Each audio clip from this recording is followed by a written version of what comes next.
A wedding in the North Indian town of Faridabad. The couple take their vows in accordance with Hindu tradition. Like the majority of such marriages, this one has been arranged for the couple. Chaman Lal Kanojia is delighted to have made a suitable match for his daughter. He and his wife symbolically pass her to the groom. For Chaman Lal Kanojia, this is a very happy day, but also a very expensive one. The lavish wedding reception is only part of the price he has to pay. This truck is being loaded with his daughter's dowry, goods and perhaps money of her own in her new home. Many Indian brides live with their husband's relations, so dowries are referred to as gifts to the in-laws, freely given by her family to his. But in reality, they're usually the result of months of intensive negotiations. Dowries were outlawed in India in 1961, but the custom persists, and there are so many disagreements that it's become one of the biggest causes of violence against women. Figures are imprecise, but counselling centres for female victims of domestic violence say dowry-related cases make up between 25 and 40% of their clients. My father died and I was brought up by my mother. My husband demanded a lot of dowry money, but my mother couldn't afford to give it. So I was beaten harshly and thrown out of his house. Although it's difficult to confirm numbers, there was a general belief in the 1990s that the incidence of dowry violence was easier. But economic progress leads to increasing demand for consumer goods. As the flood of imports increases, many Indians believe that excessive dowry lists are becoming more common. Far from being an outmoded custom, it seems that dowries are increasingly demanded by in-laws to boost their wealth. Like the Centre for Social Research, India's Joint Women's Programme is concerned about the trend.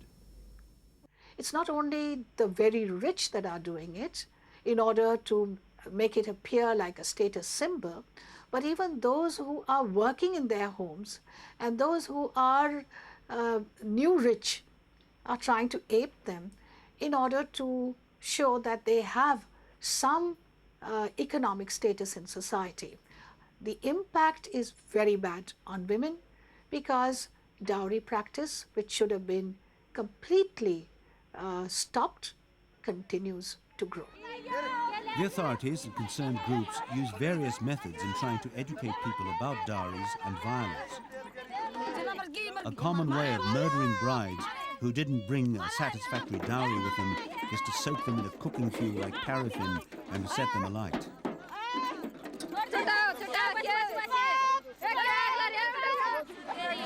The killers explained the death as a domestic accident. More than 6,000 dowry deaths are officially recorded in India every year. But the actual number is presumed to be much higher. It's also believed that demands for money and goods continue after the wedding. This is not one-time giving. It is giving at various occasions. First child is born, girl's parents are supposed to give. When there is a marriage in the girl's family, after in the in-laws family, the parents must give something to the girl, and so it goes on, and it doesn't stop. The giving doesn't stop, and and as long as voluntary, it is a social custom, but it's no more voluntary. It's coercive. That there's a demand, and the bride side will have to meet those demands. If they don't, then the girl has to suffer. Many Indians believe that an end to dowry harassment will only come about when women's position in society is dramatically raised. Women are less likely to get a job than men and less likely to inherit a share of their parents' money and possessions. Because of these factors, a dowry is seen both as a contribution towards the in-laws' costs in keeping the new bride and a way for her to secure a share of her own family's wealth. As well as being a crime committed against women, dowry violence is also very often a crime committed by women. This is Tihar jail in the Indian capital, New Delhi. 1/3 of the women here have been convicted of dowry-related crime or are awaiting trial on such charges. Most of them are in their 50s or 60s. They're usually the victim's mother-in-law. The Indian police take the death of any woman within 7 years of marriage to be suspicious. There are now so many mothers-in-law in Tihar jail awaiting trial that a special wing was built to house them all. It's been full since it was opened. Pushpa Kapur's daughter-in-law died 3 years ago when a domestic gas cylinder exploded. Kapur has been in prison since then, waiting to be tried. Like all the inmates questioned, she proclaims her innocence. We weren't even at home when the gas cylinder burst. Yet people hold us responsible for my daughter-in-law's death.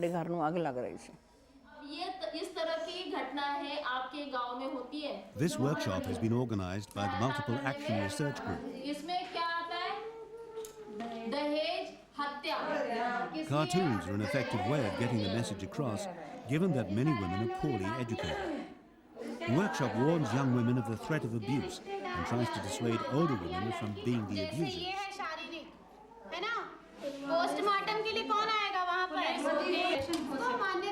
Manisha Das is a group project officer. Generally speaking, the mother-in-law is considered to be the devil of the house. Like, she is the one who is doing all the, perpetrating all the torture. She is the one who is asking for dowry, demanding things. But as far as I think, my view is that she can also be taken as the victim. Because at one point of time, she was the daughter-in-law of the house.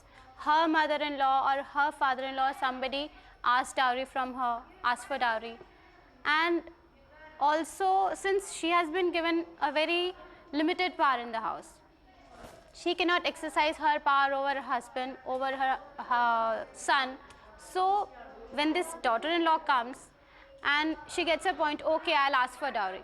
So she starts torturing, beating, abusing, whatever, her daughter-in-law. Even for modern couples, wedding dowries can be an issue.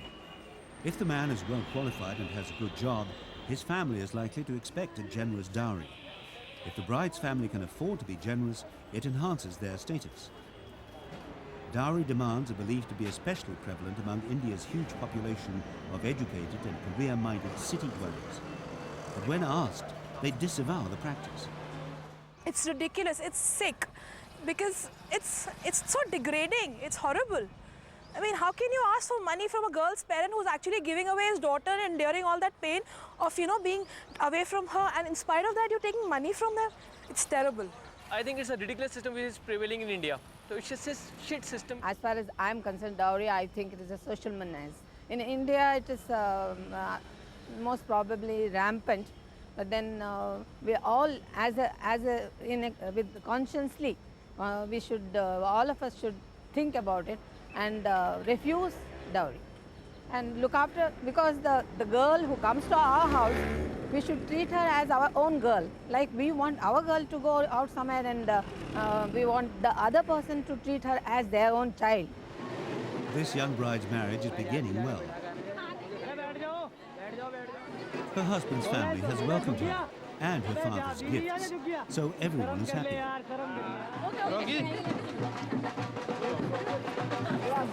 But for many Indian brides, the future remains uncertain.